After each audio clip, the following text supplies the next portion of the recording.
प्रभु शरभ उस सर्वनाशी संग्राम के बिना ही इस विकट परिस्थिति को सुलझाने का प्रयास कर रहे हैं और मेरी यही आशा है कि अवश्य अपने इस प्रयत्न में सफल होंगे। कदाचित अब भ्राता श्री हरि नारायण के नरसिंह अवतार शांत हो जाएंगे और सृष्टि पर छाया ये संकट टल जाएगा।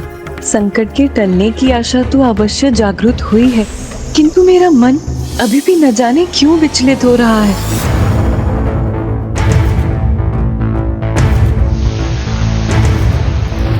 अहंकार हिरण्यकश्यप को खुद पे जब हुआ तो विष्णु जी ने एक नया अवतार लेने को कहा। फिर प्रभु शरभ के हाथ के एकमात्र स्पर्श से प्रभु नरसिंह शांत हो रहे। अब शीघ्र प्रभु नरसिंह के शांत होते ही हमारी समस्त चिंताएं दूर हो जाएंगी।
प्रभु नरसिंह को शांत करना तो असंभव के समान है। यदि दोनों के बीच संघर्ष हुआ तो सर्वत्र विनाश हो जाएगा। नहीं नहीं, मैं इस प्रकार निष्क्रिय रहकर ये सर्वनाश होते हुए कदापि नहीं देख सकती। अब मुझे इसे रोकने का प्रयास करना ही होगा।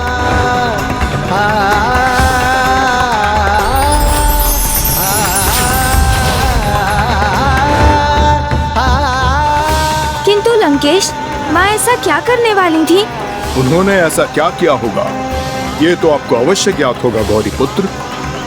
उन्होंने उसी क्षण अपने पूजा स्थल जाकर प्रभु महागणाधिपति जी की पूजा आरंभ कर दी।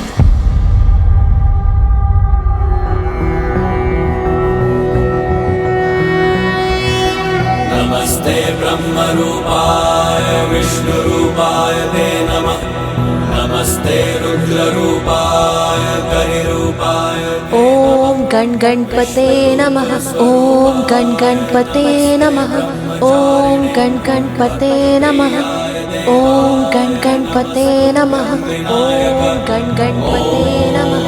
सिद्धि बुद्धि सहिताय महागणपते नमः।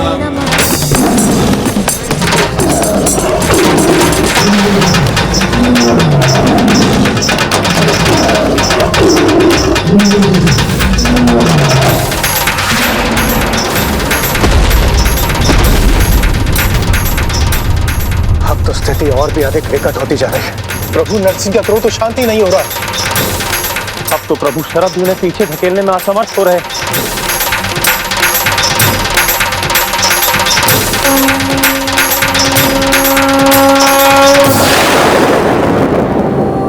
सिद्धि बुद्धि सहिताय महागणपतये नमः।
सूर्याय देवाय नमस्तुभ्यं विनायक। ॐ सिद्धि बुद्धि सहिताय महागणपतये नमः।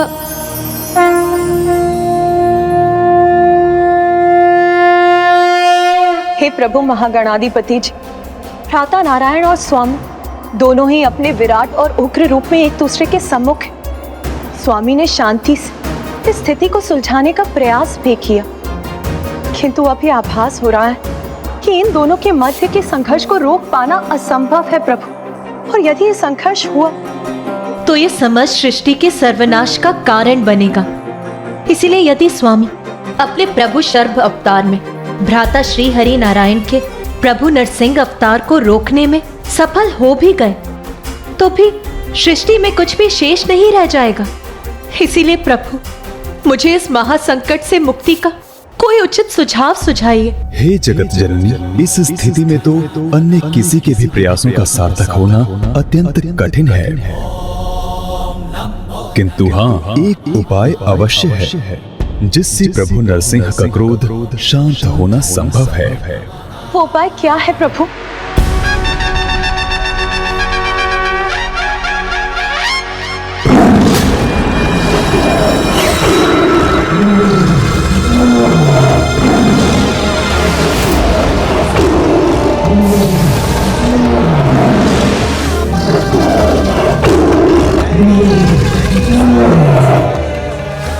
अब तो प्रभु सर्प के पास संग्राम के अतिरिक्त और कोई उपाय शेष नहीं है, किंतु इससे तो महाप्रलय होगा, सर्वत्र सृष्टि का नाश होगा। किंतु क्या इस अनिष्ट को रोकने का और कोई उपाय नहीं? एक उपाय है।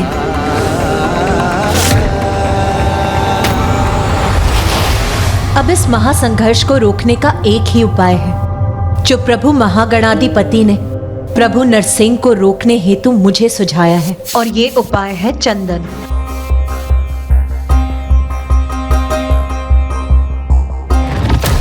लंकेश, चंदन का प्रभाव मन, बुद्धि, विचार को शीतल करता है और चंदन का तिलक करने वाले का मस्तिष्क सदैव शीतल रहता है और उसे सन्मति प्राप्त होती है। क्रोध उसे प्रभावित नहीं कर पाता और प्रभु से सीधा संपर्क स्थापित करने हेतु प्रभु की पूजा में भी चंदन का ही प्रयोग होता है। इसलिए कदाचित एकमात्र चंदन से ही प्रभु नरसिंह का शांत होना संभव था। अवश्य, और सबकी आशा चंदन पे ही केंद्रित थी। तत्पश्चात सभी देवता तत्काल जाकर चंदन एकत्रित कर शीघ्र ही उसके लेप के पात्रों के साथ पहुँचे। तो क्या सभी देवगण श्री हरि नारायण के नरसिंह अवतार को चंदन लेप के द्वारा शांत कर पाने में समर्थ हो गए थे लंकेश? योजना तो कुछ ऐसी ही थी गौरी पुत्र, किंतु श्री हरि नारायण के नरसिंह अवतार से निकलने वाली अपार ऊर्जा इस कार्य में बाधक बन रही थी।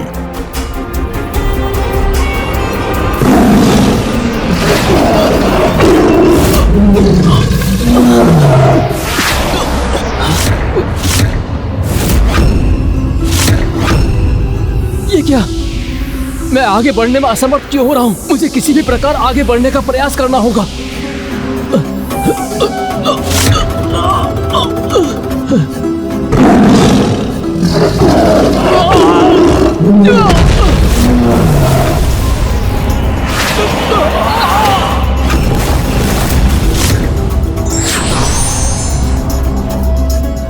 अग्निदेव चंदन का लेप स्वामी तक पहुंचाने में असमर्थ हो गए। अब हमारे पास अधिक समय शेष नहीं है। समस्त सृष्टि पर लावा का स्तर बढ़ता जा रहा है। समस्त पर्वत लावा से ढक जाएंगे। फिर सृष्टि पर जीवन का लेश मात्र भी शेष नहीं रहेगा।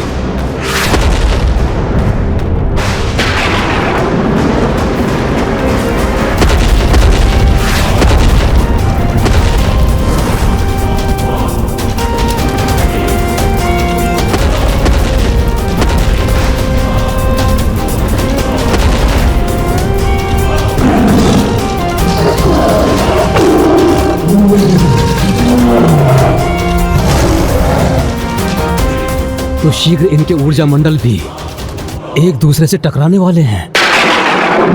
तो क्या चंदन लेप को प्रभु नरसिंह तक पहुंचाने का कोई अन्य उपाय नहीं है स्वामी?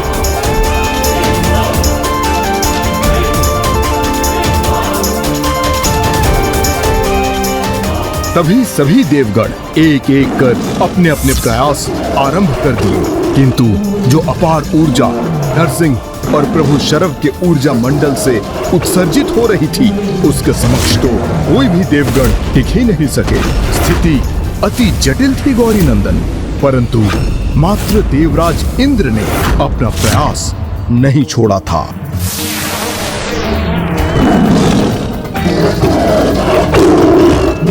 मैं अन्य देवताओं से आगे पहुंच गया हूं। अब मैं शीघ्र प्रभु नरसिंह तक भी पहुंच जाऊंगा।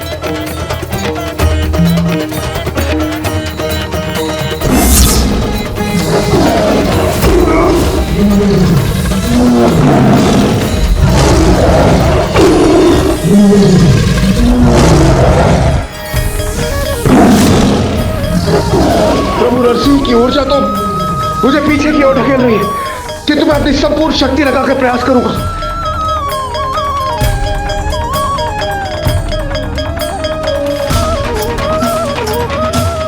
कदाचित इस बार हम अवश्य सफल होंगे।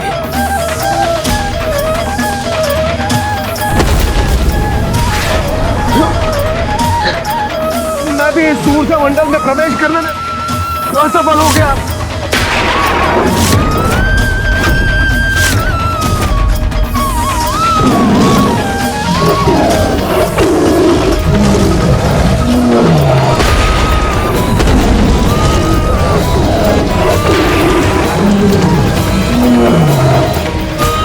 हमारी रक्षा कीजिए प्रभु।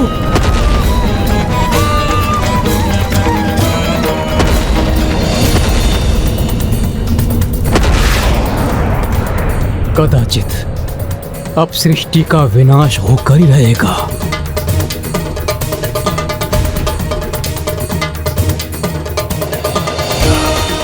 नहीं नहीं, मैं इस प्रकार निष्क्रिय होकर ये सर्वनाश होते हुए कदापि नहीं देख सकती। अब मुझे इसे रोकने का प्रयास करना ही होगा। प्रभु महागणाधिपति के सुझाव के अनुसार हमें किसी भी प्रकार इस चंदन के लेप को प्रभु तक पहुंचाना ही होगा, तभी वो शांत होंगे। किंतु ऐसा करने में तो देवराज इंद्र भी सक्षम नहीं है। प्रभु नरसिंह और प्रभु शरभ की ऊर्जाओं को भेद कर उन तक पहुंचने का सामर्थ्य यदि किसी में है तो वो एकमात्र आप ही हैं देवी।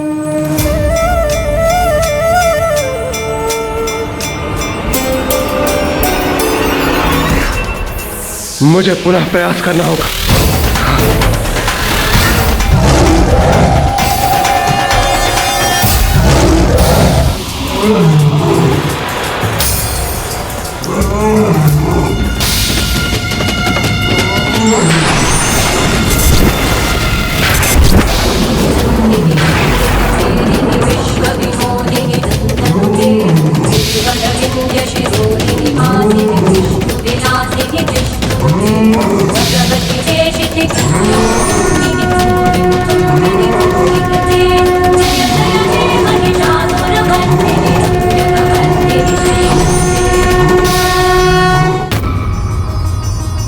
जिस प्रकार देवी आदि शक्ति महादेव की शक्ति हैं, वैसे ही देवी द्वारा धारण किया गया देवी प्रत्यंगिरा अवतार महादेव के अवतार शर्भावतार की अर्धांगिनी के रूप में उन्हें पूर्णता प्रदान करती है।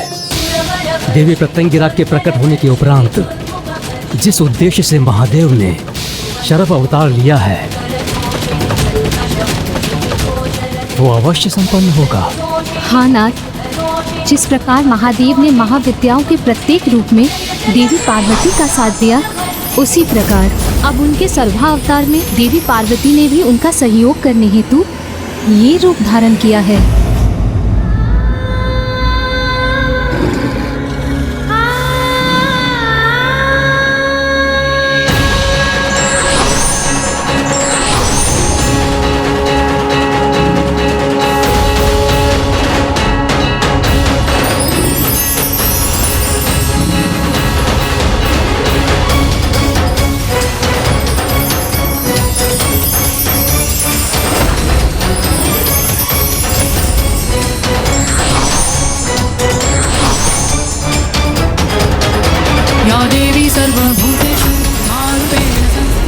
अब इस चंदन को मैं शीघ्र प्रभु तक पहुंचा दूंगी।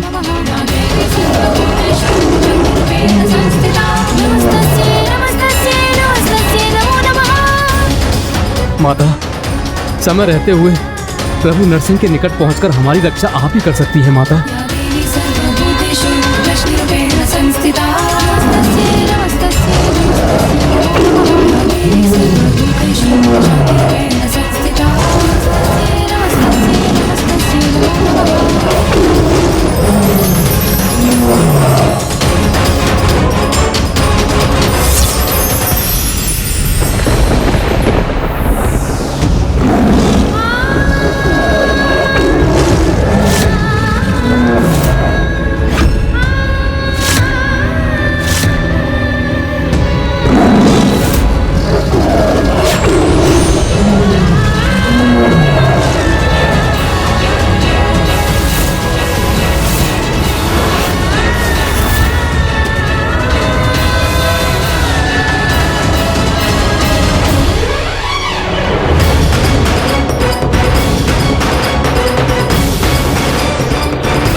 संकट कितना भी बड़ा क्यों ना हो, दया निधान जगत पिता महादेव और जगत जननी देवी पार्वती उसका कोई ना कोई निधान अवश्य ढूंढ ही लेते हैं।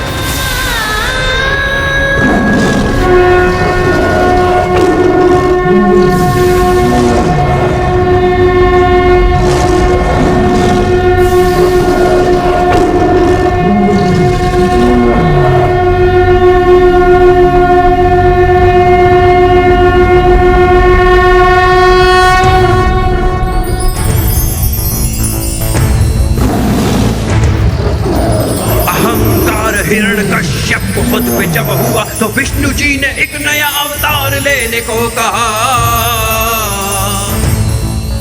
फिर रूप ले नरसिंह का था विष्णु जी ने वध किया, शिव जी की सहायता से शांत क्रोध को किया। ओम नमः शिवाय, ओम नमः शिवाय, ओम नमः शिवाय, ओम नमः शिवाय, शिवाय, ओम नमः शिवाय। विशाल पंख सिंह स्वरूप सर्प का फुंकार था, विचित्र रूप था लिया ये शर्व अवतार का। नरसिंह के अहंकार को आसन बना दिया, जगत का बारंबार है कल्याण शिव जी ने किया। ओम नमः शिवाय, ओम नमः शिवाय, ओम नमः शिवाय, ओम नमः शिवाय, ओम नमः शिवाय, ओम नमः शिवाय।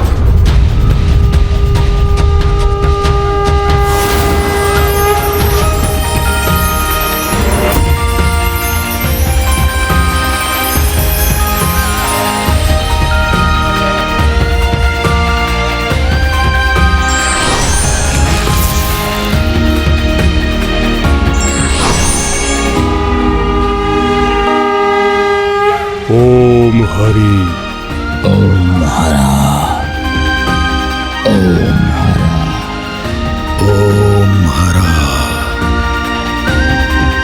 ओम हरा।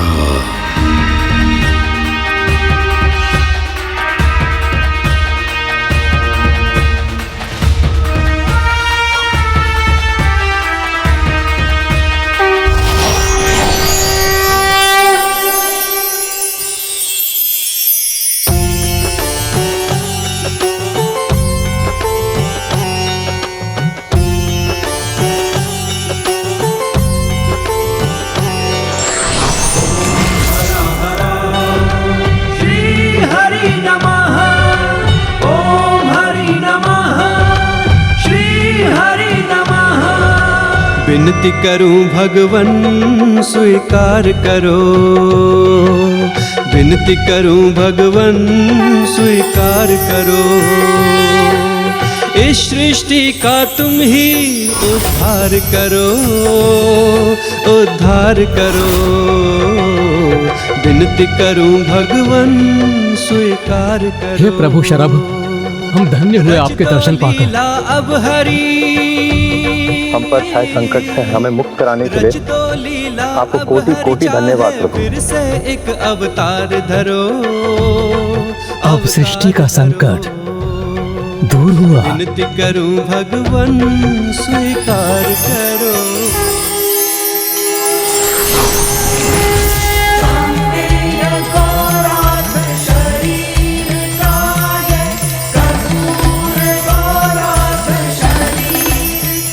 प्रभु नरसिंह की जय, प्रभु नरसिंह की जय, प्रभु नरसिंह की जय, प्रभु शरभ की जय, प्रभु शरभ की जय, माता प्रत्यंगिरा की जय, माता प्रत्यंगिरा की जय। हे श्री हरि नारायण, आप तो धर्म और कर्तव्य के पर्याय हैं। जगत हित के प्रति सदा सजग, जगत के पालनहार।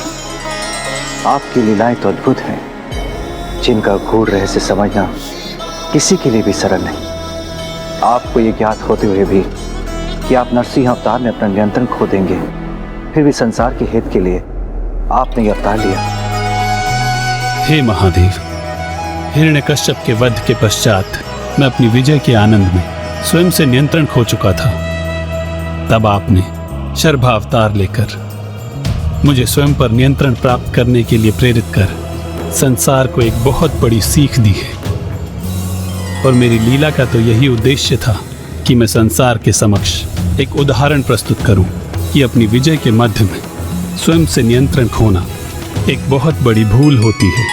हाँ श्री हरि नारायण, जो अपनी विजय को अपनी बुद्धि पर हावी होने दे, वो उसके आनंद के मन में अन्य सभी को स्वयं से हीन समझने का दोष कर बैठता है और अपने वास्तविक मूल चरित्र को भूल जाता है, सुपथ से विमुख हो जाता है। इसलिए हे नारायण, आपकी इस लीला से सभी को ये सीख लेनी चाहिए कि जो विजय पाकर नियंत्रक होना, अन्य जीवों को क्षति पहुंचाना, उन्हें कष्ट पहुंचाना, जगत के साथ साथ स्वयं उसके लिए भी हानिकारक होता है।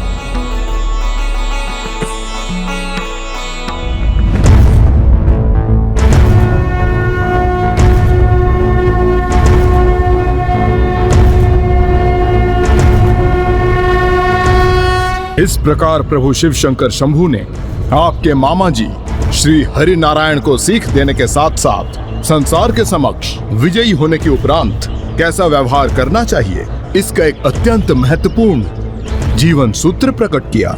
लंकेश, वो सीख मामा जी श्री हरि नारायण के लिए नहीं थी, अपितु दोनों महादेव एवं श्री हरि नारायण ने इस लीला से जगत को एक बहुत बड़ी सीख दी कि विजय होने के अहंकार को स्वयं पर कभी हावी नहीं होने देना चाहिए। किंतु गौरी पुत्र, क्या श्री हरि नारायण का जगत के पालनहार कहलाना उचित है? स्वयं पर नियंत्रण रखने में अक्षम थे वो, और यदि मेरे प्रभु महादेव शिव शंकर शंभू उन्हें ना संभालते तो वो तो समस्त जगत को ही नष्ट कर देते। मेरे प्रभु देवों के देव महादेव हैं और नारायण मात्र एक नारायण ही है। जब अहंकार से उत्पन्न अज्ञानता किसी की बुद्धि पर छाती है, तो लंकेश जैसा महाज्ञानी भी उस सत्य को समझने में असमर्थ हो जाता है जो उसकी दृष्टि के समक्ष होता है। प्रभु हरिहरा एक ही हैं। ये सरल रहस्य भी समझ नहीं पा रहे हैं लंकेश।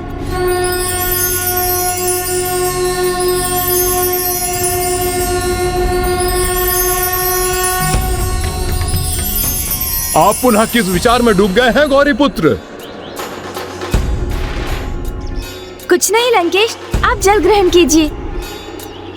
लंकेश, मैं तो प्रभु महादेव और प्रभु श्री हरि नारायण के एक साथ होने के विचार में ही डूबा था। वैसे अब जब हमने प्रभु शरभ की कथा पूर्ण कर ही ली है, तो अब हमें उनकी स्तुति करनी चाहिए लंकेश।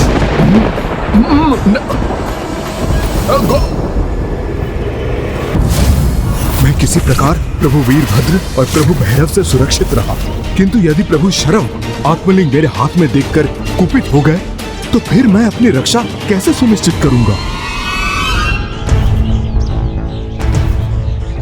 त्रयंबकं सदाशिवं नमामि हे उमापति जय नीलकंठ जय अनंत नमोस्तुते हो भोलेनाथ भक्तों के हो कष्ट से निवारते सृष्टि सारी संकटों से शिव ही है उबारते।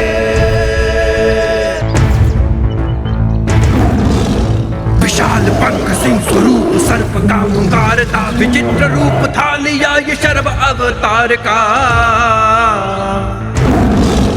नरसिंह के अहंकार को आसन बना दिया जगत का बारंबार है कल्याण शिव जी ने किया।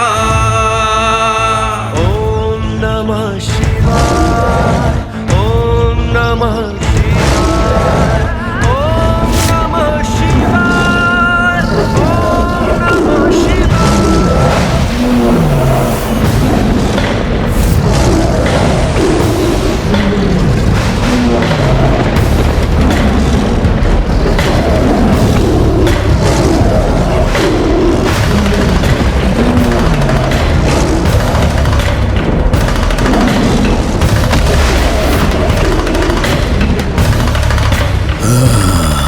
मुझे आत्मलिंग को सुरक्षित करना होगा।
ओम नमः शिवाय।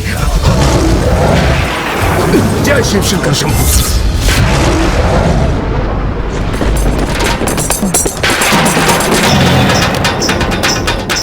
जिन प्रभु शरभ ने स्वयं प्रभु नारायण को रोकने में सफलता प्राप्त की, उन्हें लंकेश को दंडित करने से भला कौन रोक सकता है?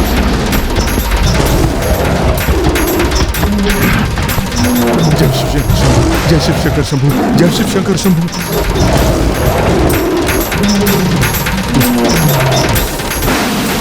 ये तो मेरे पीछे ही पड़ गए।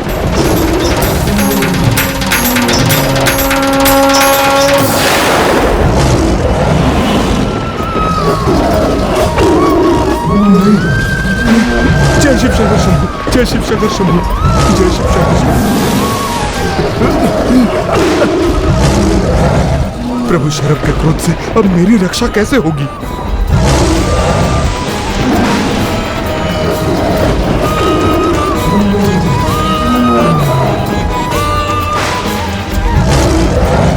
जिनके पंख के स्पंदन मात्र से संपूर्ण ब्रह्मांड अस्थिर हो गया था, समस्त ग्रह दिशा विहीन होकर अपने नियत स्थानों से भटक गए थे। जिनके पंजे की शक्ति से तो प्रभु नरसिंह भी पार नहीं पा सके थे, उन महाशक्तिशाली प्रभु शरभ के प्रहार से लंकेश स्वयं को कैसे सुरक्षित करेंगे?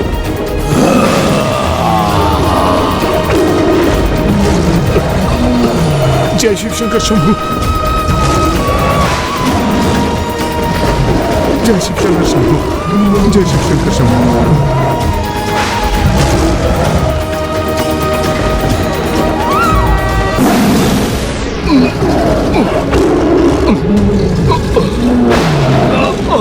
कदाचित अब प्रभु शरभ से लंकेश की रक्षा संभव नहीं।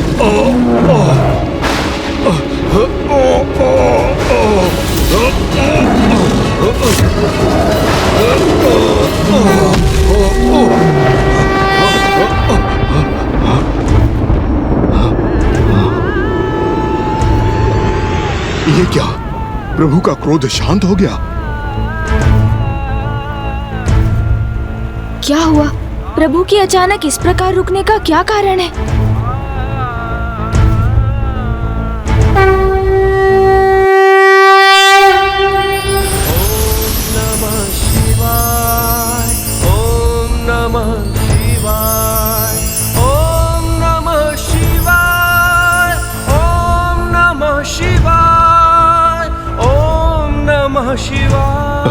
प्रभु किस विचार में डूबे हैं? कहीं वो मुझ पर पुनः प्रहार तो नहीं करने जा रहे हैं? मैं अचंभित हूँ कि प्रभु ने अपना प्रचंड प्रहार अचानक अधूरा क्यों छोड़ दिया।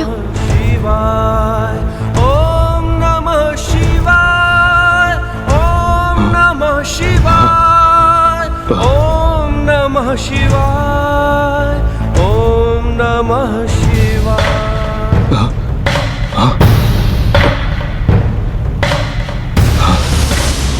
लंकेश रावण, अपने भाग्य को धन्यवाद दो कि तुम नर्मदा नदी के उसी तट पर मेरे सम्मुख आए हो, अन्यथा आज मेरे द्वारा तुम्हारी मृत्यु निश्चित थी। किंतु स्मरण रखना लंकेश कि पूर्व काल के संचित तुम्हारे जिन पुण्य कर्मों ने आज तुम्हारी रक्षा की है, जैसे जैसे उनका ह्रास होता जाएगा वैसे ही तुम्हारा अंत निकट आता जाएगा।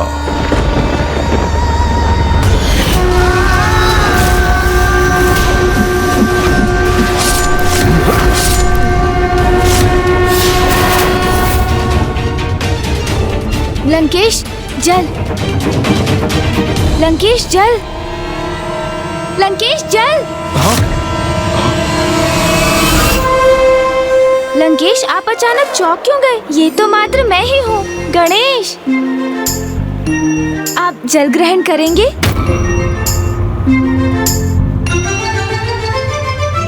चतुर चतुर चतुर चतुर ज्ञानी। प्रभु शरभ ने ऐसा क्या देखा यहाँ? ऐसा कौन सा पुण्य अर्जित किया होगा लंकेश ने यहाँ?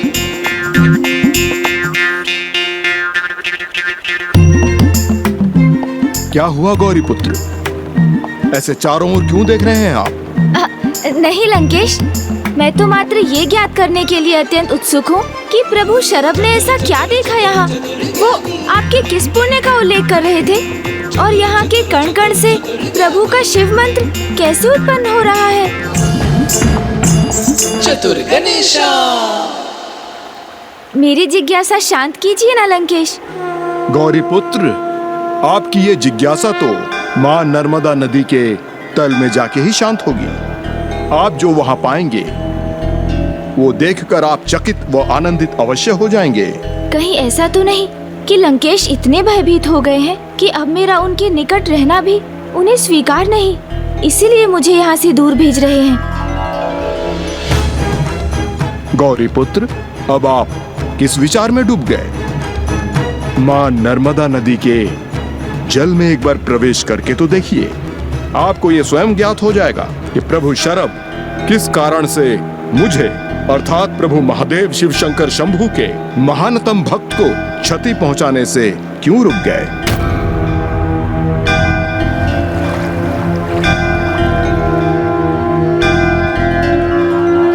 अवश्य लंकेश, आप जब इतनी दृढ़ता से आग्रह कर रहे हैं तो मैं अवश्य जाकर वहाँ देखूंगा कि वहाँ ऐसा दिव्य और अद्भुत क्या है।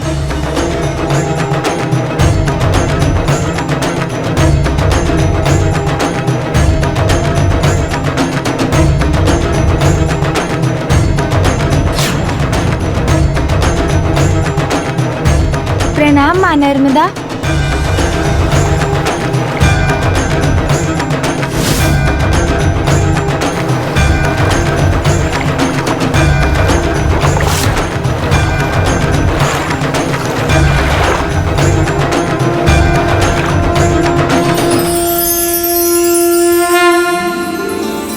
किसके दिव्य तेज का आभा मंडल है ये?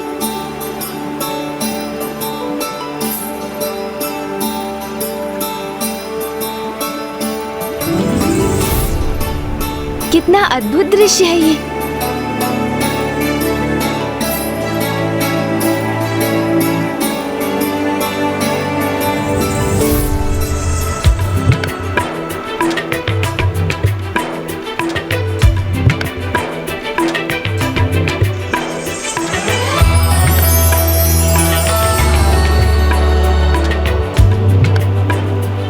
यहाँ की ये दिव्य आभा तो इन असंख्य शिवलिंग के संयुक्त प्रभाव से ही उत्पन्न हुई है। मैंने ऐसा अनूठा दृश्य तो कभी नहीं देखा। तो क्या इन सभी शिवलिंग को यहाँ पर लंकेश ने स्थापित किया है? ओम नमः शिवाय, ओम नमः शिवाय।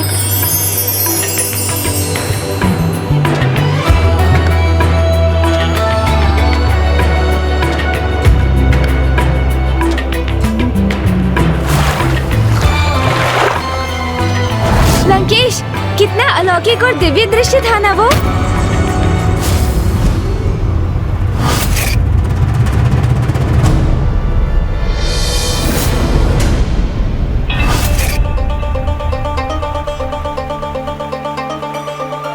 लंकेश, कहाँ गए आप?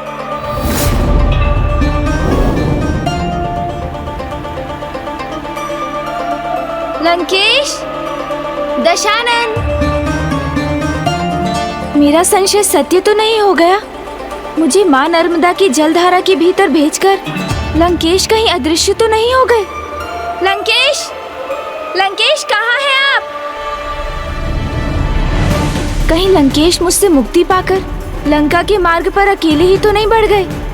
पिताश्री के आत्मलिंग को लंका पहुंचने के पूर्व उन्हें यहीं कहीं जम्बू द्वीप पर ही स्थापित करना मेरा एकमात्र उद्देश्य नहीं था, अपितु मुझे प्रभु भैरव को दिए वचन को भी पूर्ण करना था कि मैं किसी उपाय से लंकेश से आत्मलिंग को अवश्य प्राप्त कर लूंगा, अन्यथा किसी भी अवस्था में आत्मलिंग को लंका नहीं पहुंचने दूंगा। ये वचन है मेरा आपको। मुझे शीघ्र ही कुछ करना होगा। क्या गौरी पुत्र? लंकेश, लंकेश तो अभी यही है। आप क्या करने का विचार कर रहे थे गौरी पुत्र? मैं तो मात्र ये विचार कर रहा था कि आपको ढूंढना कहाँ से आरंभ करूं। क्यों? आपके हृदय में यह विचार तो नहीं उठा कि मैं आपके बिना ही आगे बढ़ गया हूँ? नहीं, वो मैं ऐसा कदापि नहीं कर सकता गौरी पुत्र, क्योंकि माँ नर्मदा के भीतर का दृश्य देखने के उपरांत आपको तो ये ज्ञात हो ही गया होगा कि ये स्थान मेरे लिए कितना विशेष है।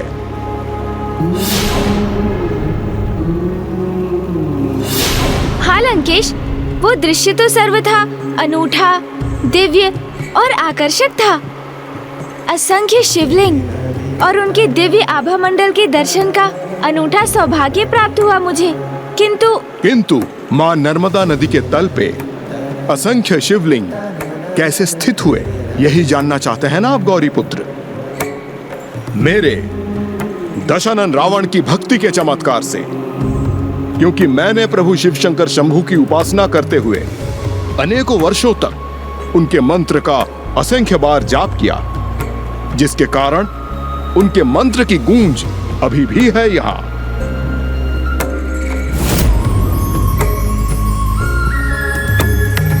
मैं यहाँ नियमित रूप से प्रतिदिन एक पार्थिव शिवलिंग का निर्माण करता था और इसी क्रम में असंख्य शिवलिंग की प्राण प्रतिष्ठा कर मैंने उन्हें मां नर्मदा के जल में विसर्जित किया। अर्थात लंकेश, इन असंख्य शिवलिंग की प्राण प्रतिष्ठा स्वयं आपके द्वारा ही हुई, इसलिए तो इन समस्त शिवलिंग का दिव्य तेज और उनका आभा मंडल अत्यंत दिव्य और मनमोहक है। इसी कारण कलयुग के समय काल में जब मनुष्यों में भक्ति और विश्वास की भावनाएं कम हो जाएंगी, तब केवल कुछ ही मनुष्यों को इस दिव्यता के दर्शन प्राप्त हो सकेंगे और अधिकतर मनुष्य उन्हें पहचानने में असमर्थ होकर उनको मात्र शिला ही मान बैठेंगे। लंकेश, इसलिए कलयुग काल में सभी मनुष्यों को सचेत रहना होगा, क्योंकि ईश्वर तो कण कण में व्याप्त है। जिस भक्ति का आप उल्लेख कर रहे हैं गौरी पुत्र, वो मैंने इसी तट पर रह के की थी और यहाँ मैं अपनी भक्ति का, उन्हीं क्षणों का पुनः अनुभव करना चाहता हूँ। इसलिए मैंने यहीं निकट से ही पूजा सामग्री एकत्रित कर ली है। अब मुझे अपनी पूजा आरंभ करनी चाहिए। हाँ लंकेश, यहाँ का तो वातावरण भी इतना भक्तिमय है कि पूजा किए बिना यहाँ से जाने का तो प्रश्न ही नहीं उठता। मैं भी आपके साथ प्रभु का अभिषेक और उनकी पूजा कर लेता हूँ। आप प्रभु के आत्मलिंग को यहीं क्यों नहीं स्थापित कर देते, जहाँ आपने अन्य पार्थिव शिवलिंग का निर्माण किया था? आपका सुझाव सर्वथा उचित है गौरी पुत्र।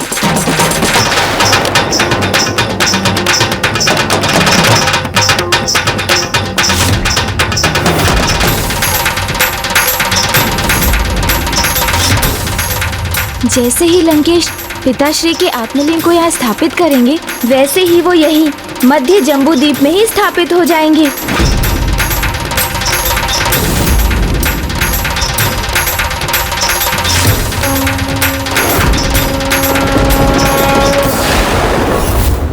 स्मरण रखना, आज सूर्यास्त से पूर्व तुम्हारी इच्छा के अनुसार जहाँ मेरा आत्मलिंग थल का स्पर्श करेगा, वो सदा के लिए वही स्थापित हो जाएगा।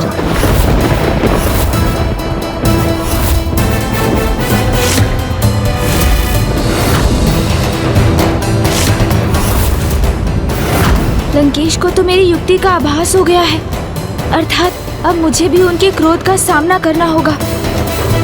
प्रभु भक्ति से ओतप्रोत होने के कारण मैं तो भूल ही गया था गौरी पुत्र, किंतु आप भी भूल गए कि लंका पहुंचने के पूर्व हमें यह आत्मलिंग कहीं और स्थित नहीं करना है। ओह, अर्थात लंकेश से मेरी युक्ति नहीं, मात्र भूल मान रहे हैं। किंतु लंकेश, आप अपने हाथों को मुक्त किए बिना प्रभु का अभिषेक और पूजा कैसे करेंगे? और मुझे महादेव के शेष अवतारों की कथा कौन सुनाएगा? आप चिंता ना कीजिए गौरी पुत्र, क्योंकि मैं दशानन हूँ तो मेरे 10 शीश हैं।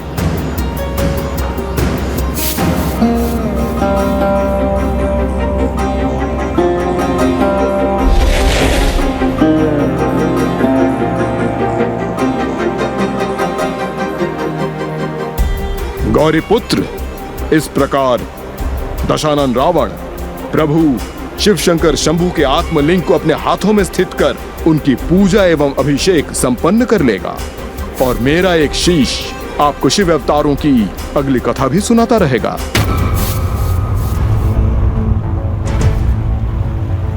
ओम नमः शिवाय, ओम नमः शिवाय, ओम नमः शिवाय, ओम नमः शिवाय, ओम नमः शिवाय, ओम नमः शिवाय, ओम नमः शिवाय, ओम नमः शिवाय, ओम नमः शिवाय, ओम नमः शिवाय।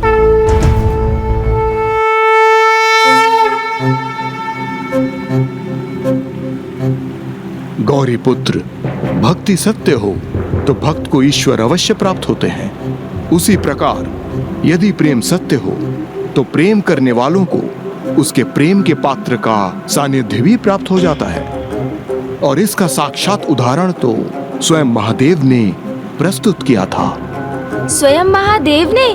प्रभु महादेव ने हमें सिखाया कि जो निष्ठा एवं संपूर्णता से समर्पित हो सकेगा, तभी वो भी उसके प्रेम का पात्र बन सकेगा, और प्रेम के संबंध तो तभी अपनी पूर्णता में स्थापित होता है जब वो पूर्ण निष्ठा, विश्वास और निस्वार्थ भाव से किया जाए। लंकेश, आप प्रभु के किस अवतार की कथा सुना रहे हैं? प्रभु शिव शंकर शंभू के ब्रह्मचारी अवतार की कथा।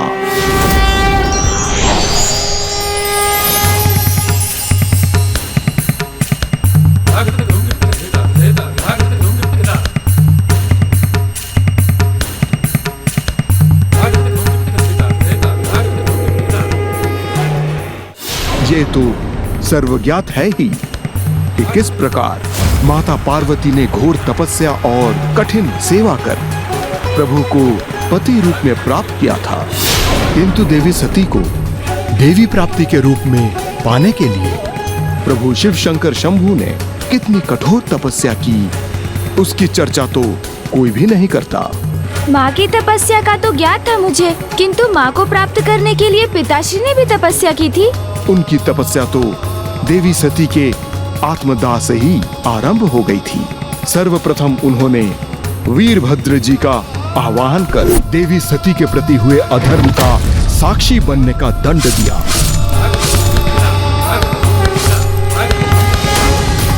ये भी तो उनका तप ही था। फिर देवी सती के विरह की अपार वेदना को सहते हुए देवी सती की पार्थिव देह को अपने हाथों में लिए वो संपूर्ण सृष्टि में भटकते रहे। ये भी उनका तप ही था। फिर इस दुख के अतिरेक से प्रभावित होकर वो माता सती के पार्थिव देह को अपने हाथों में थामे दिव्य नृत्य करने लगे। ये भी उनका तप ही था। और तब श्री हरिनारायण द्वारा माता की देह को 51 भागों में विभक्त करने के उपरांत प्रभु ने अपनी सुध-बुध खोकर वैरागी का रूप धारण किया और ब्रह्मांड की प्रत्येक दिशा में, प्रत्येक छोर में सृष्टि की देवी माता सती को ढूंढना आरंभ कर दिया। ये भी तो उनका तप ही था गौरी पुत्र। सती, सती,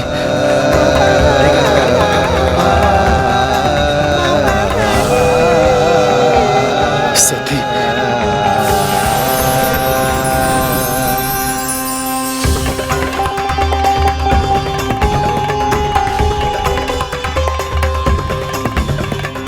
गमदनी सती,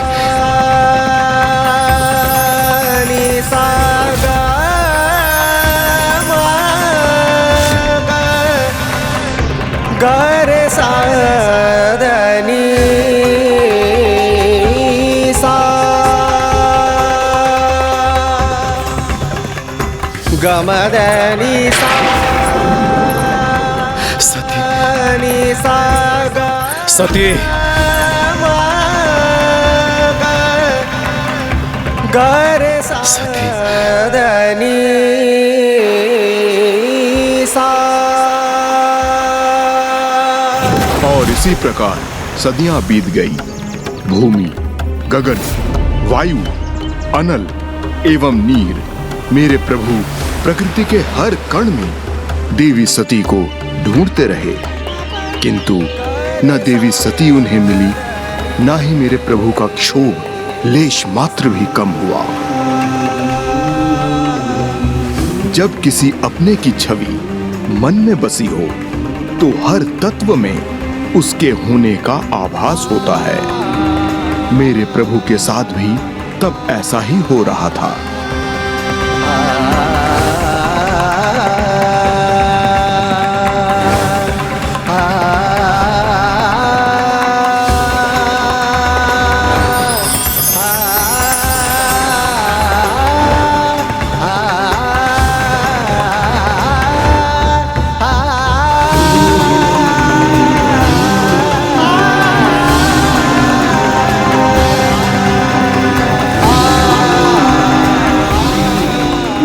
तो ज्ञात था, किंतु अब मुझे समझ आया कि ये माँ को पाने के लिए पिताश्री की तपस्या थी, जिससे मानवता को एक अत्यंत महत्वपूर्ण संदेश भी प्राप्त होता है कि मृत्यु भोगने वाले को तो मृत्यु के समय एक ही बार कष्ट होता है, किंतु उनसे जो स्नेह करते हैं वो जब तक जीवित रहते हैं अपने मृत प्रियजनों का स्मरण कर प्रतिदिन अनेकों बार मृत्यु के समान कष्ट का अनुभव करते हैं। इसलिए स्वयं अपने प्राणों का अंत कर लेना किसी समस्या का समाधान नहीं होता। साहस के साथ समस्या से जूझने से ही उसका हल प्राप्त होता है, न कि अपने प्रियजनों को विरह के कष्ट में पीछे छोड़ जाने में। मेरे प्रभु शिव शंकर शंभु भी विरह में स्वयं को भूल गए, किंतु देवी सती को नहीं। निस्वार्थ प्रेम ऐसे ही निर्मल, निश्चल और निरंतर होता है। प्रभु के मन में यह अटल विश्वास था कि एक दिवस देवी सती उनके निकट अवश्य लौट आएंगी, और उन्होंने गहन ध्यान में मग्न होकर माता सती की प्रतीक्षा की, क्योंकि उन्हें तो देवी सती के अतिरिक्त और किसी को देखना भी स्वीकार नहीं था।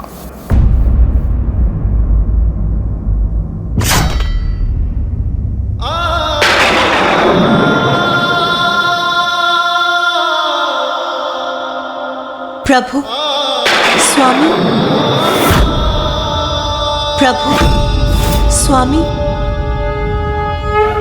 नाथ, मेरे पिता के यहाँ यज्ञ का आयोजन, हमें वहाँ जाना चाहिए। मैं आपकी पत्नी अवश्य हूँ, किंतु मैं अपने पिता की पुत्री भी, इसीलिए मैं वहाँ अवश्य जाऊँ।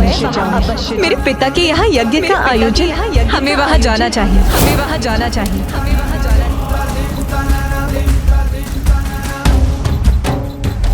जितना अधिक प्रभु माता का स्मरण करते, उनकी पीड़ा उतनी ही बढ़ती जाती।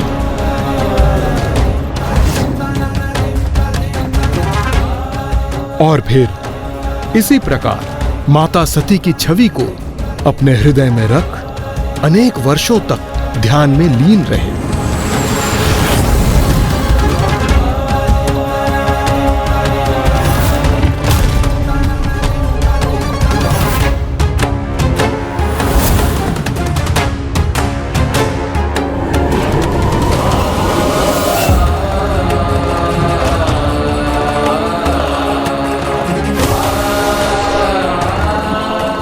यह प्रभु महादेव के गहन ध्यान और उनकी पीड़ा का ही परिणाम था कि अंततः माता सती को देवी पार्वती के रूप में जन्म लेना ही पड़ा, जिसके परिणाम स्वरूप देवी सती ने पुनः देवी पार्वती के रूप में जन्म लिया।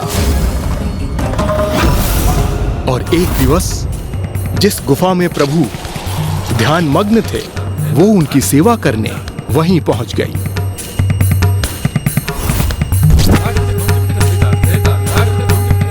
मुझे इस कथा का ये भाग भी ज्ञात है। माता ने पिताश्री की सेवा की, वो तो प्रभु के प्रति पूर्ण रूप से समर्पित थी, किंतु पिताश्री अपने वैरागी रूप में अपने निकट किसी की उपस्थिति से अनभिज्ञ थे।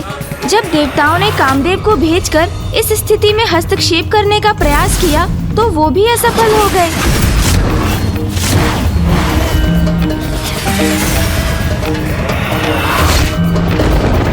क्योंकि महादेव ने अपनी क्रोधाग्नि से उन्हें भस्म कर दिया और फिर अपने विचारों में डूबकर वे बिना माँ को देखे ही वहाँ से प्रस्थान कर गए।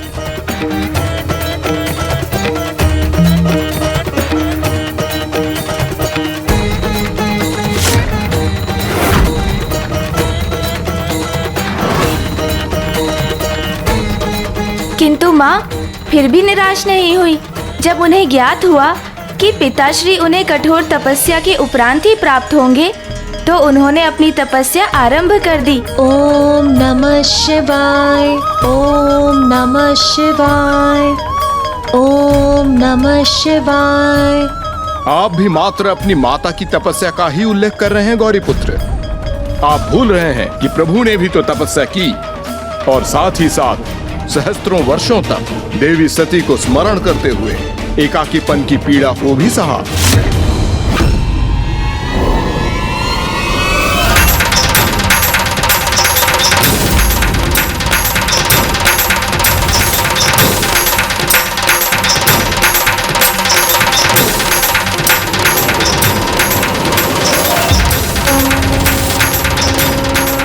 समय उपरांत जब प्रभु महादेव देवी सती की छवि का ही विचार करते हुए उनके ध्यान में लीन थे, तब माता पार्वती के मंद मंत्रों की ध्वनि उनके कानों में पड़ी और उन्हें माता सती के स्थान पर माता पार्वती की छवि दिखाई देनी आरंभ हो गई।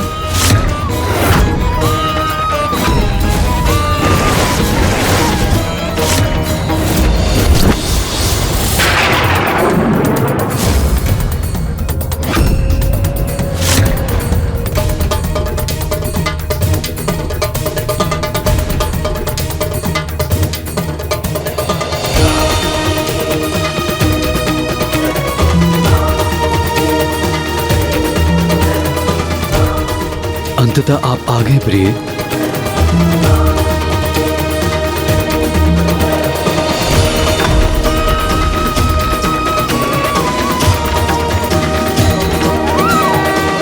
फिर भी प्रभु शिव शंकर शंभू ने इतनी सरलता से देवी ब्रह्मचारिणी को अपने दर्शन प्रदान नहीं किए। हाँ लंकेश, मुझे ज्ञात है, क्योंकि तभी पिताश्री ने भी माँ से भेंट कर उनकी परीक्षा लेने हेतु प्रभु ब्रह्मचारी का रूप धारण किया, किंतु उनका आशय उनके प्रति माँ के समर्पण एवं स्नेह का आकलन करना नहीं था।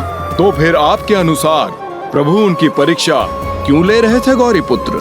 वो तो संसार के समक्ष ये उदाहरण प्रस्तुत करना चाहते थे कि अटूट संबंध स्थापित करने हेतु दोनों को ही परीक्षाएं देनी होती हैं।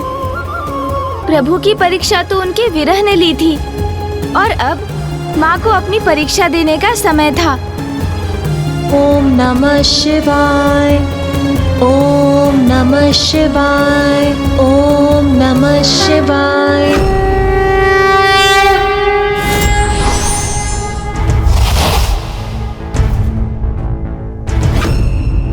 त्र्यंबकं सदाशिवं नमामि हे उमापति जय नीलकंठ जय अनंत नमोस्तुते नमोस्तुते। हो भोलेनाथ भक्तों के हो कष्ट से निवारते, ये सृष्टि सारी संकटों से शिव ही है उबारते। ओम नमः शिवाय, ओम नमः शिवाय, ओम नमः शिवाय, ओम नमः शिवाय, ओम नमः शिवाय, नमः शिवाय, ओम नमः शिवाय, ओम नमः शिवाय। तब माता की परीक्षा हेतु महादेव ने प्रभु ब्रह्मचारी रूप में स्वयं की निंदा कर माँ को उत्तेजित करने की चेष्टा की। उन महादेव से विवाह करना चाहती हैं आप जिन्हें विवाह का अर्थ भी ज्ञात नहीं। आपका जन्म संभ्रांत वंश में हुआ। आपके पिता महाराज, आपकी माता महारानी है, किंतु महादेव का जन्म कब कहाँ कैसे हुआ ये तो आज तक कहीं प्रकट ही नहीं हुआ। एक भिक्षु मात्र है वो स्वयं भोजन नहीं करते तो अन्य किसी को क्या भोजन देंगे। आभूषण आपका 16 श्रृंगार है, किंतु वो आभूषण के नाम पे आपको क्या दे सकते हैं? अपने कंठ का सर्प। आपकी मांग सिंदूर के स्थान पर भस्म से सुशोभित करेंगे और राजभवन के स्थान पर आपको कठोर शिलाओं और गुफा वाले कैलाश पर भी रखेंगे। और तो और कभी भूल से उनका तीसरा नेत्र खुल गया तो आपको भस्म भी कर देंगे। और सुना तो ये भी है कि वो सदाई खोए रहते हैं, वर्षों तक ध्यान में लीन रहते हैं। और आप तो अभी से मृत पशु के चर्म को अपने शरीर पर धारण करने का अभ्यास कीजिए। और धारण ना भी करें तो उनकी दुर्गंध सहने के लिए तैयार हो जाइए, क्योंकि आपके वो शिव उसे धारण करना नहीं छोड़ेंगे। महादेव के नाम का जाप कर इतनी कठोर तपस्या कर किस अवस्था में पहुंच गई हैं आप? जिन महादेव के विवाह के पूर्व भी आपकी ये दशा कर दी, वो विवाह के उपरांत आपको क्या सुख देंगे? आपको क्या सुख देंगे? आपको क्या सुख देंगे?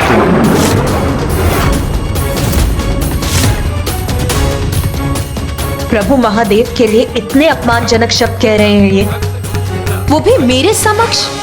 इतना दुस्साहस इनका। और महादेव से विवाह के उपरांत आपको शिलाओं पर रहना होगा। और महादेव का वाहन क्या है? वो वृद्ध बैल। आपका और उनका कोई मेल नहीं। बस बस।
और इस प्रकार माता पार्वती और प्रभु भोलेनाथ के एक लंबी अवधि के विरह को निकट लाने एवं उन्हें एक करने में सहायक सिद्ध हुआ मेरे प्रभु भोलेनाथ का लिया हुआ ब्रह्मचारी अवतार।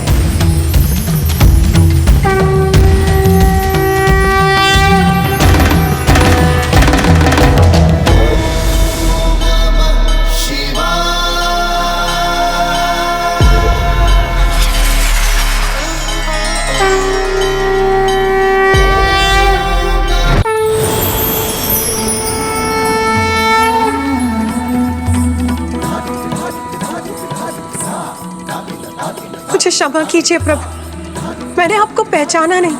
आप मुझे क्षमा कीजिए देवी कि मैंने आपकी परीक्षा ली। आपको पाने के लिए तो मैं ऐसी अनेकों परीक्षाएं दे सकती हूँ प्रभु। सभी विकारों से परे अब आप अपनी पूर्णता में हैं अथवा नहीं, मात्र यही देखना चाहता था देवी, जिसके लिए मुझे ये अवतार लेना पड़ा। मैं तो पूर्ण रूप से आपके प्रति समर्पित हूँ प्रभु, और सदैव रहूंगी। अब आपका साथ पाकर मैं अपनी अपूर्णता से रिक्त होकर पूर्णता प्राप्त करूंगा, क्योंकि ये लीला संसार के समक्ष ये सत्य उजागर करेगी कि परस्पर संबंध का आधार तभी सुदृढ़ होता है जब वो पूर्ण विश्वास, पूर्ण निष्ठा और पूर्ण त्याग पर टिका हो।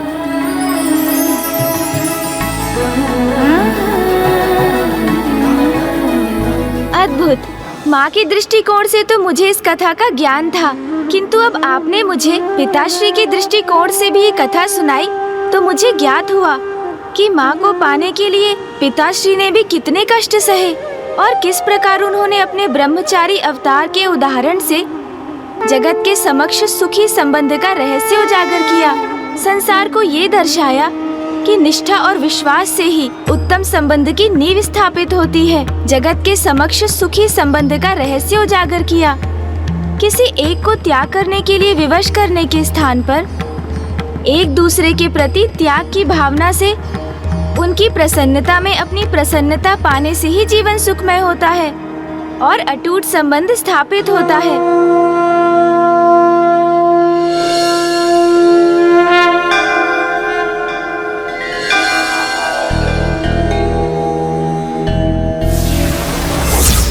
ओम नमः शिवाय। ओम नमः शिवाय।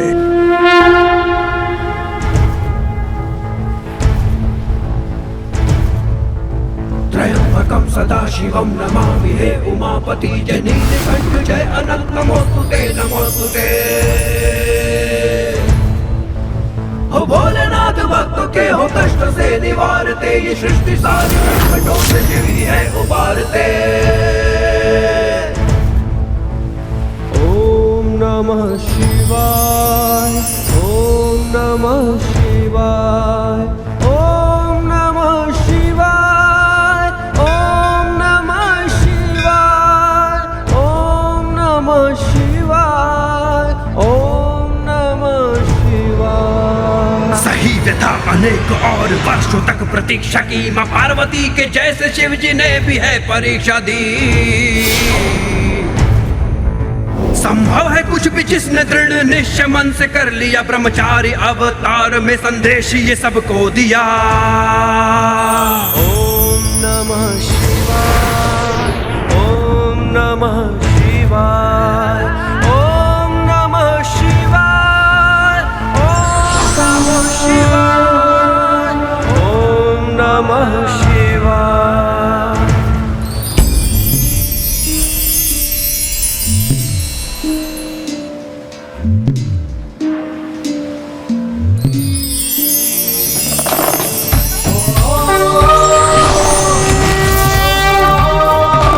प्रणाम प्रभु।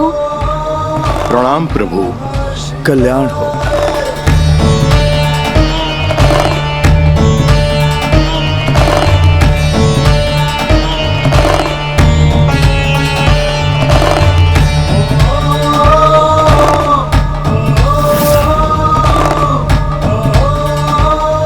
प्रेम और भक्ति दोनों एक ही समान है, क्योंकि दोनों में ही अपने लक्ष्य को प्राप्त करने हेतु अपार निष्ठा और समर्पण की आवश्यकता होती है, किंतु ये भी स्मरण रखना अनिवार्य है कि यदि किसी की भी निष्ठा में तनिक भी कमी रह जाती है अथवा उसके प्रेम और भक्ति में निज स्वार्थ का मिश्रण होता है, तो उसने जो भी पाया होता है वो उसे खोने पर विवश भी हो सकता है।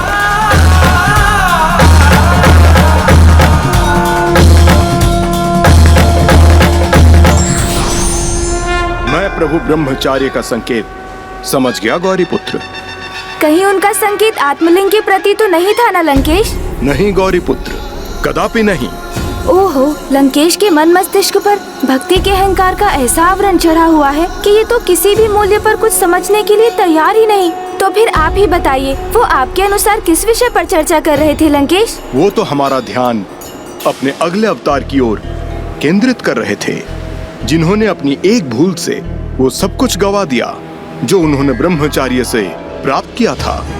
वो दिव्य परिणय से पूर्व देवी पार्वती का साथ खो भी सकते थे। लंकेश, आप पिताश्री के कौन से अवतार की चर्चा कर रहे हैं और तब ऐसा क्या हुआ था? मैं आदि नटेश्वर महाशिव के नट अवतार की अर्थात प्रभु सुनट नर्तक की चर्चा कर रहा हूँ गौरी पुत्र।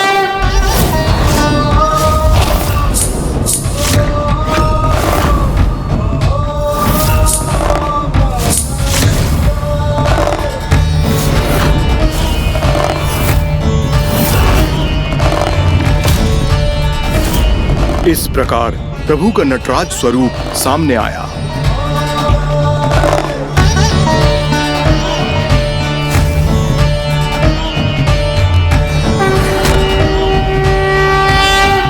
प्रभु सुनट नर्तक। लंकेश, जल। चतुर गणेशा। लंकेश, जितना रोचक प्रभु की इन अवतार का नाम है, उनकी कथा भी अवश्य उतनी ही रुचिकर होगी और उससे जगत को एक महान सीख भी प्राप्त हुई होगी। गौरी पुत्र, प्रभु की लीला तो सर्वथा अद्भुत ही है और उनके प्रत्येक अवतार के पीछे सदैव जगत कल्याण का यही उद्देश्य रहता है कि उनके उदाहरण से जगत वासियों को अनूठा एवं सहज ज्ञान प्राप्त हो, जिसका लाभ उठाकर वो अपना जीवन सफल और उपयोगी बना सके। इसी क्रम में प्रभु शिव शंकर शंभु ने अपने सुनट नर्तक अवतार से मर्यादा पूर्वक सुखी वैवाहिक जीवन व्यतीत करने का मार्ग प्रदर्शित किया। गौरी पुत्र, इस कथा का आधार बना वो प्रसंग जब प्रभु के ब्रह्मचारी अवतार लेने के उपरांत देवी पार्वती को अपने साथ कैलाश ले जाने की इच्छा व्यक्त की और माँ ने पिताश्री का ये प्रस्ताव अस्वीकार कर दिया। हाँ गौरी पुत्र। आप ये क्या कह रही हैं देवी? आपकी इस अस्वीकृति का क्या अर्थ है? प्रभु, मेरा अर्थ है कि अभी मैं आपके साथ कैलाश नहीं आ सकती,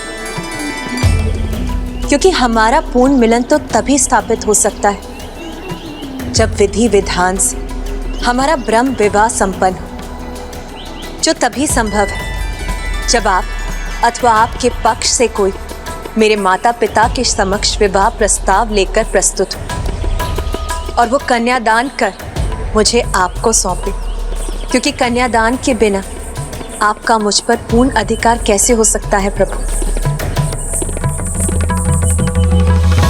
आपने सर्वथा उचित कहा देवी, क्योंकि मर्यादाओं को निभाए बिना कोई भी कार्य ना तो शुभ होता है और ना ही पूर्ण होता है।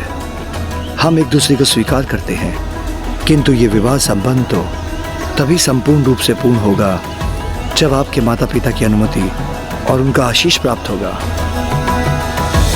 मैं वचन देता हूँ, समस्त मर्यादाओं का पालन करते हुए आपके माता पिता द्वारा स्वेच्छा से कन्यादान के साथ वैदिक विधि से संपन्न होगा हमारा ब्रह्म विवाह।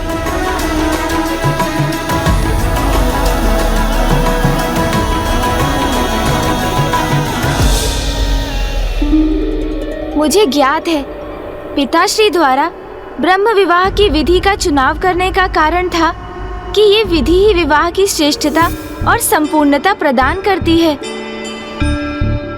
क्योंकि इसमें ना धन का लेन देन होता है, ना व्यापार इसका आशय होता है, और ना ही कोई अन्य स्वार्थ निहित होता है। ब्रह्म विवाह तो मात्र मर्यादा और कन्या के माता पिता के आशीष के साथ उनके द्वारा पूर्ण हृदय से कन्यादान किए जाने से ही संपन्न हो जाता है। आपने सर्वथा उचित कहा गौरीपुत्र। अब तो जैसे आप पर मेरी संगति का प्रभाव उसके चरम पर है, क्योंकि आप तो बुद्धिमान पूर्व से ही हैं, किंतु अब आपकी बुद्धिमता में अपार वृद्धि हो गई है। कदाचित ये तो आपके द्वारा सुनाई जाने वाली शिव कथा का ही प्रभाव है लंकेश। तो फिर आगे सुनिए कि क्या हुआ। प्रभु ये नहीं चाहते थे कि देवी पार्वती के पिता महाराज हिमावन प्रभु के प्रभुत्व से प्रभावित होकर विवश हो जाएं और कन्यादान करने के लिए अपनी सहमति दें। इसलिए प्रभु ने महाराज हिमावन से देवी पार्वती का हाथ मांगने के लिए प्रभु सुनट नर्तक का अवतार लिया।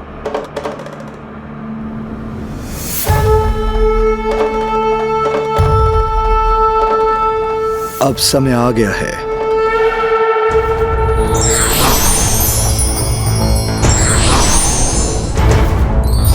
जटाटवीकलज्वल प्रवाह भावितस्थले कलेवलम्ब्य लम्बिताम्बुजङ्गमालिका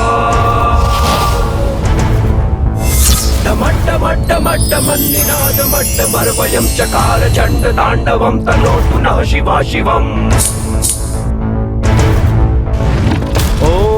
नमः शिवाय, ओम नमः शिवाय, ओम नमः शिवाय, ओम नमः शिवाय, ओम नमः शिवाय। हरि हरि ओम, हरि हरि ओम, हरि हरि ओम, हरि हरि ओम, हरि हरि ओम। अति तुंदल। हरि हरि ओम। प्रभु का ये रूप तो सर्वथा अद्भुत है। हरि हरि ओम।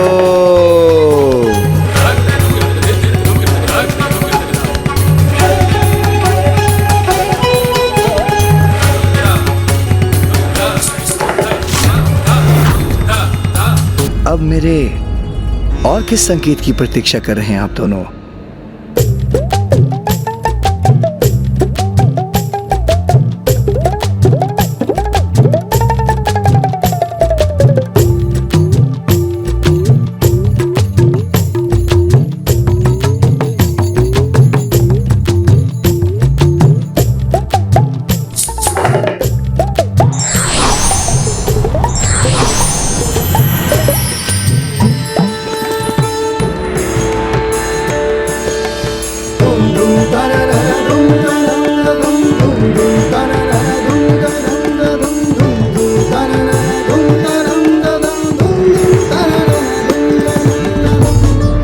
हरि हरि ओम,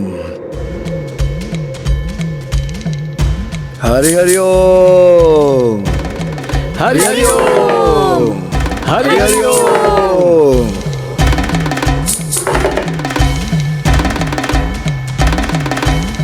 हरि हरि ओम,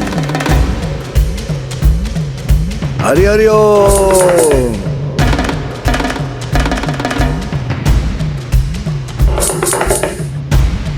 हरि हरि ओम।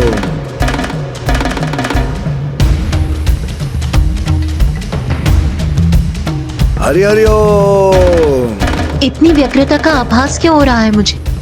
ऐसा प्रतीत हो रहा है जैसे मेरा कोई अति प्रिय मेरे कहीं निकट ही हो। हरि हरि ओम। क्या वो यहाँ पहुँच गए? कौन सखी? कौन पहुंच गए यहाँ? नहीं, कोई नहीं।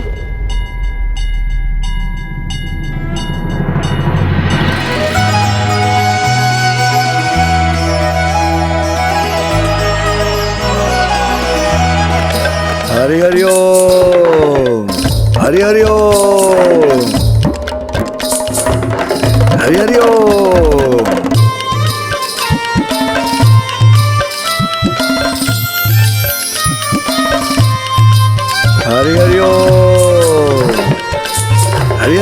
तो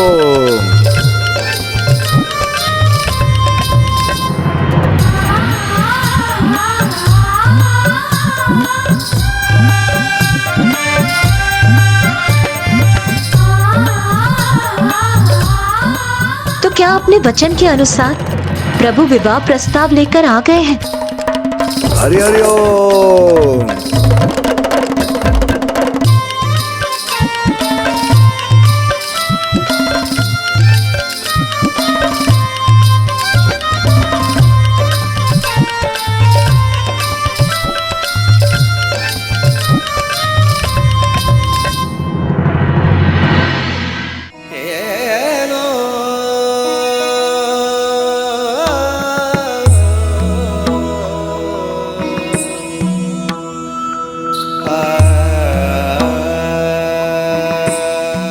ये तो कोई और ही, किंतु फिर भी इनके प्रति आकर्षण का आभास क्यों हो रहा है मुझे?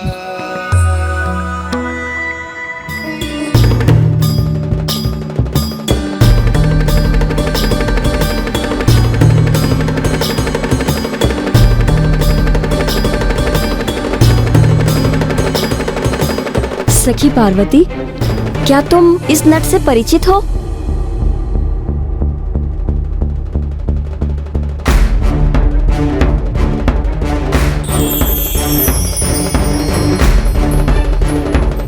इतने समय बाद माता के दर्शन हुए।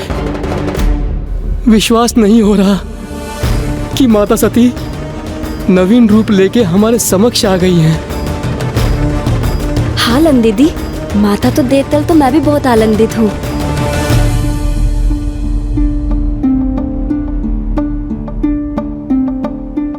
बताइए ना सखी पार्वती, क्या आप इनसे पूर्व परिचित हैं? आभास तो कुछ ऐसा ही हुआ था मुझे। मैं तो समझी थी कि प्रभु का आगमन हुआ है यहाँ, किंतु ऐसा है नहीं।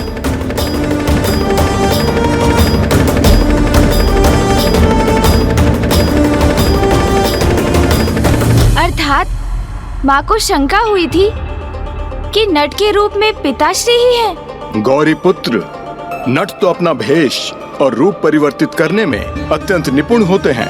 प्रभु महादेव शिव शंकर शंभु तो आदि नट हैं, स्वयं नटेश्वर हैं वो। फिर भला उन्हें इतनी सरलता से कौन पहचान सकता था? देवी पार्वती को उनके आगमन का आभास हो चुका था, किंतु फिर भी इसे लेकर उनके मन में एक संशय था। फिर क्या हुआ लंकेश? फिर प्रभु ने क्या किया? उन्होंने देवी पार्वती के माता पिता का ध्यान अपनी ओर आकर्षित करने का प्रयास किया, किंतु वो इसमें सर्वथा विफल होने वाले थे।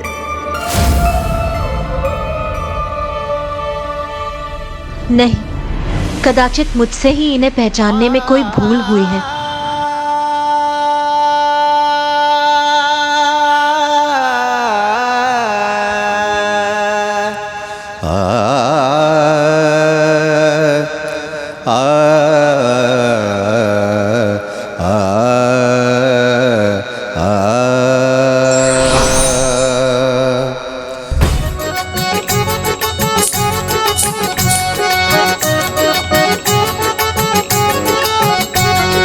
हरि नाम अनंत, हरि कथा अनंता, धन्य हो जीवन सुन पावन गाथा। हरि नाम अनंत, हरि कथा अनंता, धन्य हो जीवन सुन पावन गाथा। नारायण की महिमा अगम अपार, पाप मिटाने हेतु लिए अवतार। सुनो सुनो महिमा अपरम पार, सुनो सुनो महिमा अपरम पार। सुनो सुनो सुनो महिमा अपरम पार, सुनो सुनो महिमा अपरम पार।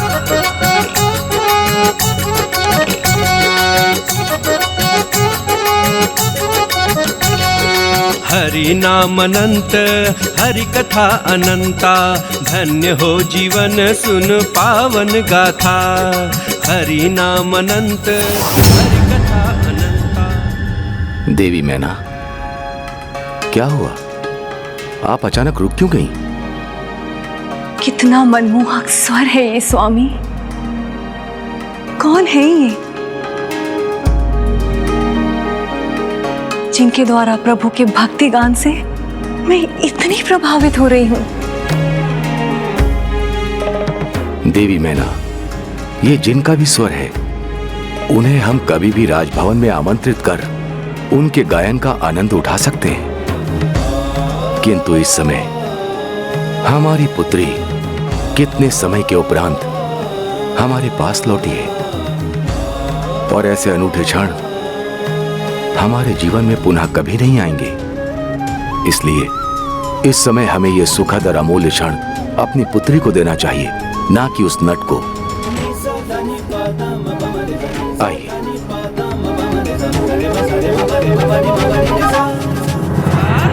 सुनो महिमा अपरम पार, सुनो सुनो महिमा अपरम पार, सुनो सुनो सुनो महिमा अपरम पार, सुनो सुनो महिमा अपरम पार।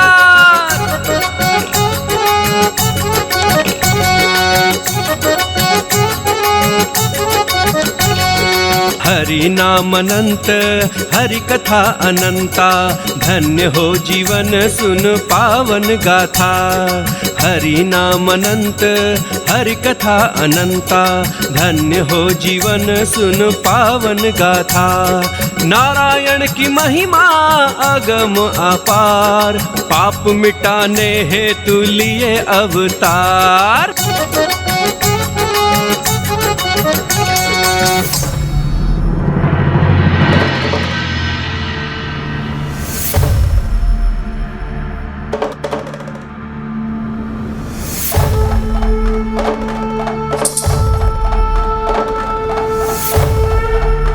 हरि ओम, हरि ओम।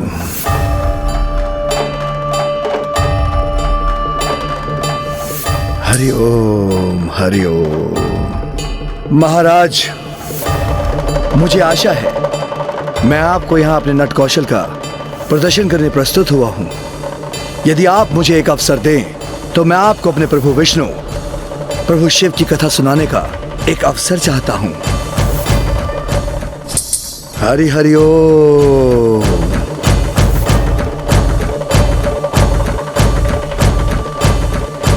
प्रभु के मुख से प्रभु श्री हरि नारायण की इतनी सुंदर स्तुति का श्रवण करने के उपरांत भला कौन इनके निवेदन को अस्वीकार करेगा?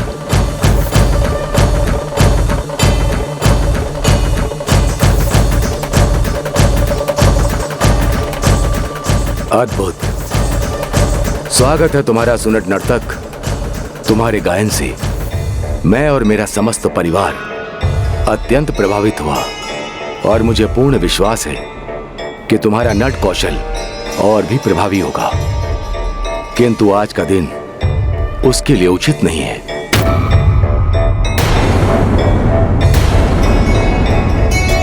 क्योंकि आज ही मेरी पुत्री दीर्घकाल की कठोर तपस्या संपन्न कर लौटी है, और मैं उसके साथ कुछ समय व्यतीत करना चाहता हूं। इसीलिए तुम कोई और दिवस आकर अपने नट कौशल का परिचय दे देना।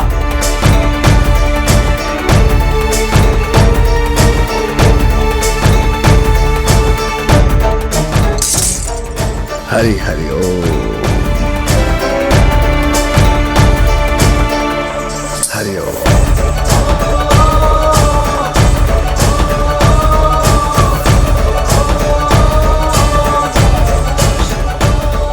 प्रभु, ये क्या कर रहे हैं आप? हाँ प्रभु, आप ऐसे कैसे लौट सकते हैं?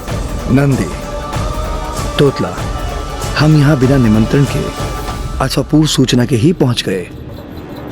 इस समय साधारण प्रजाजन के रूप में होने के कारण हमें राजा के आदेश का पालन करना सर्वथा अनिवार्य है, क्योंकि यही राजा और प्रजा के संबंध की मर्यादा के अनुरूप है।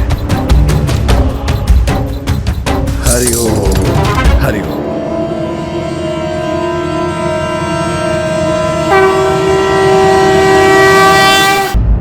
तो क्या वास्तव में प्रभु अपने प्रथम प्रयास में असफल हो गए थे?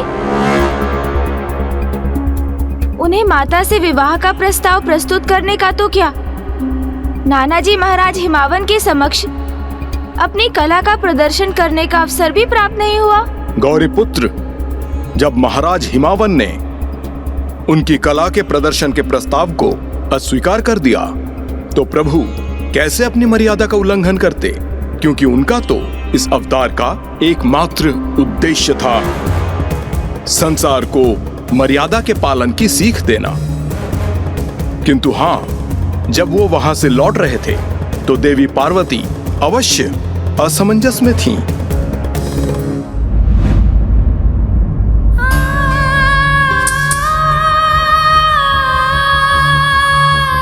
अपने किसी से विलग होने की अपार वेदना का अनुभव क्यों हो रहा है मुझे?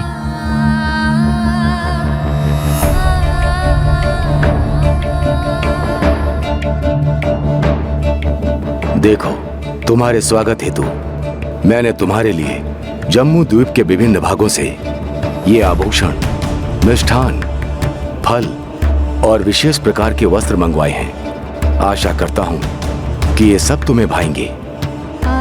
क्या कारण है मेरी इस असहनीय पीड़ा का?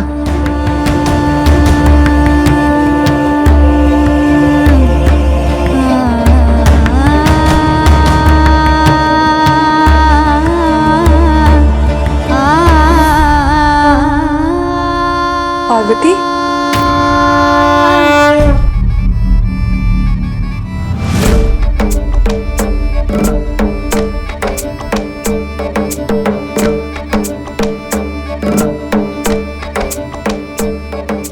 हे पिताश्री, आपके स्नेह के प्रति इन सभी उपहारों को मैं स्वीकार करती हूँ और इसके लिए आपका आभार भी प्रकट करती हूँ। किंतु यदि आप वास्तव में मुझे कोई उपहार देने के इच्छुक हैं, तो फिर उस नट को लौटाकर उसे अपना कौशल प्रस्तुत करने का एक अवसर प्रदान कीजिए पिताश्री।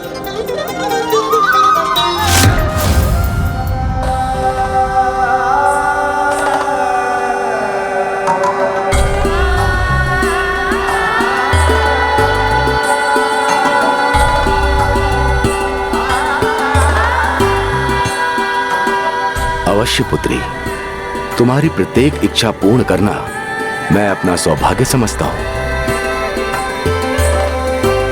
मैं किसी भी प्रकार उस नट को यहां प्रस्तुत करूंगा।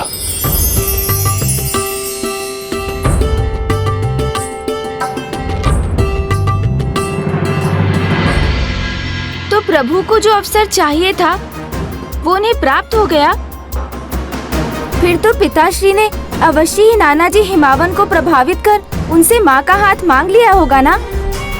आप कुछ भूल रहे हैं गौरीपुत्र। मैंने आपसे पूर्व में ही कहा था, प्रभु सुनट नर्तक तो ऐसा कुछ करने वाले थे जिससे उनका सर्वस्व दांव पर लगने वाला था। कैसे लंकेश? ये भी मैं आपको अवश्य बताऊंगा, किंतु उसके पूर्व ये सुनिए गौरीपुत्र। देवी पार्वती के अनुरोध करने पर महाराज हिमावन ने उसी समय किसी सेवक को भेजकर प्रभु सुनट नर्तक को राजभवन की रंगशाला में प्रस्तुत होने का आदेश दिया। फिर उन्होंने ऐसा वचन दे दिया जो आगे चलकर स्वयं उनके लिए बहुत कठिनाई उत्पन्न करने वाला था। अपने दिव्य स्वर से हमें प्रभावित करने वाले महानट, अपनी ऐसी श्रेष्ठतम प्रस्तुति प्रस्तुत करो जो हमारे अंतर मन में बस जाए, हमारे हृदय को प्रभावित कर हमें तुम्हारे भाव से जोड़ दे। और उससे भी अधिक, यदि तुमने अपने नाट्य कौशल से हमारी पुत्री पार्वती को प्रसन्न किया तो मैं तुम्हारी मनचाही इच्छा अवश्य पूर्ण करूंगा। मुझे ज्ञात है देवी, ये अत्यंत कठिन अवश्य है, किंतु मैं तब तक अपने वास्तविक परिचय को आपसे छिपा कर रखना चाहता हूँ जब तक मैं आपके पिता महाराज हिमवन के समक्ष अपना विवाह प्रस्ताव प्रस्तुत न कर देता, जिससे आपके माध्यम से उन्हें मेरा परिचय प्राप्त होने की संभावना ही न रहे।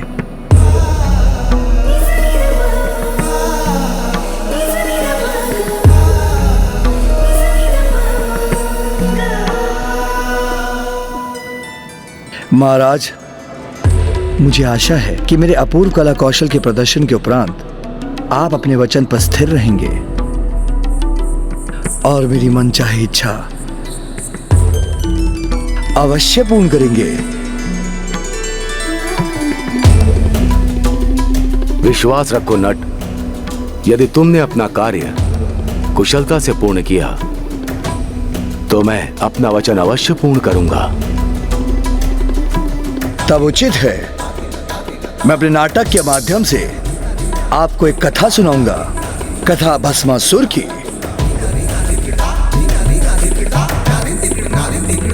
जिसमें प्रभु महादेव ने एक वरदान दिया जो स्वयं महादेव के लिए एक संकट का कारण उत्पन्न कर गया।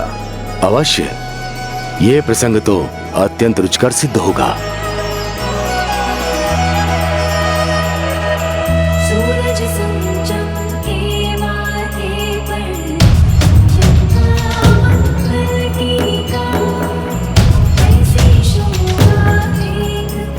हाँ महाराज, अत्यंत रुचिकर होगा।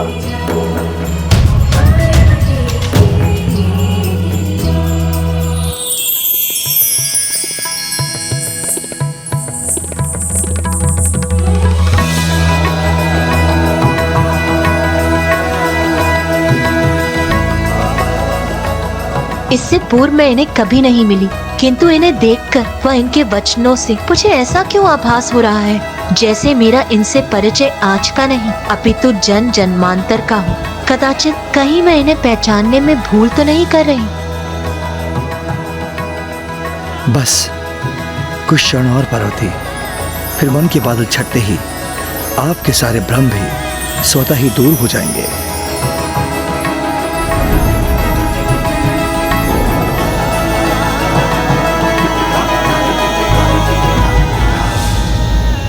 प्रेम और भक्ति दोनों ही एक दूसरे के पूरक हैं, किंतु ईश्वर की इच्छा एवं कृपा के बिना इसे प्राप्त नहीं किया जा सकता।